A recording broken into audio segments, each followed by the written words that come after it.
तबके के होते हैं और सिर्फ औरंगाबाद से नहीं आते हैं बल्कि आसपास के तकरीबन 13 ज़िलों से यहाँ पर पेशेंट्स आते हैं।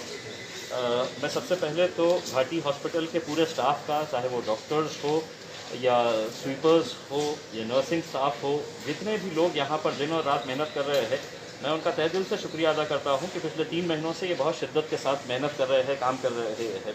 लेकिन इसी दौरान कुछ गलत बातें भी सामने आई थी, उसके ऊपर भी गौर करना ज़रूरी था। उसी के इरादे से कल जब हमारे पास एक पेशेंट का एक केस आया कि यहाँ पर बार बार पेशेंटों को ये कहा जाता है कि आप बाहर से मेडिसिन लेकर आए, जबकि हकीकत ये है कि यहाँ पर करोड़ों रुपये का फ़ंड, अगर सरकार ये दावा करती है कि हम करोड़ों रुपये का फ़ंड दे रहे हैं, तो प्रॉब्लम कहाँ पे आ रहा है? फिर पेशेंट्स के ऊपर ये बोझ क्यों डाला जा रहा है?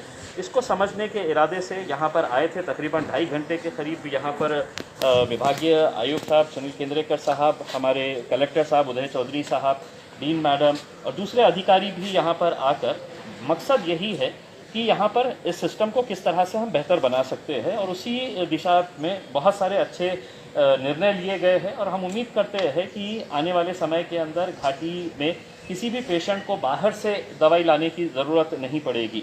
जहाँ तक इस केस के बारे में बात है, ये साबित हुआ है कि मतलब कहीं ना कहीं किसी न किसी से गलती हुई है।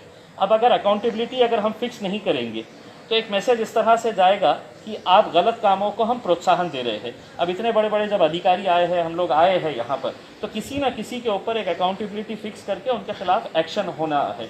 एक्शन का मतलब ये नहीं है कि उनके ऊपर बहुत सख्त कर, दूसरे लोगों को ये मैसेज जाना चाहिए कि ये गरीबों के लिए बनाया हुआ हॉस्पिटल है, और अगर गरीबों के साथ कोई छेड़छाड़ होगी तो यकीनन उसकी दखल ली जाएगी। ये मकसद था। आपकी डिमांड कायम है अभी कल की? कई की मैडम के निलंबन की? देखिए, कैसा है कि सिस्टम इम्प्रूव होना ये ज़रूरी है। किसी एक अधिकारी को निकाल के उनको सस्पेंड करके अगर सिस्टम का हल अगर होता होगा तो मैं समझता हूँ ये मुमकिन नहीं है। आज हमने बहुत सारे विषयों के ऊपर चर्चा की है, डिस्कस किया है, और अगर ये सिस्टम अगर आगे चलता रहेगा, ऐसा ही चलता रहेगा, शिकायतें आती रहेगी, तो यकीनन किसी न किसी के ऊपर ये अकाउंटेबिलिटी फिक्स की जाएगी।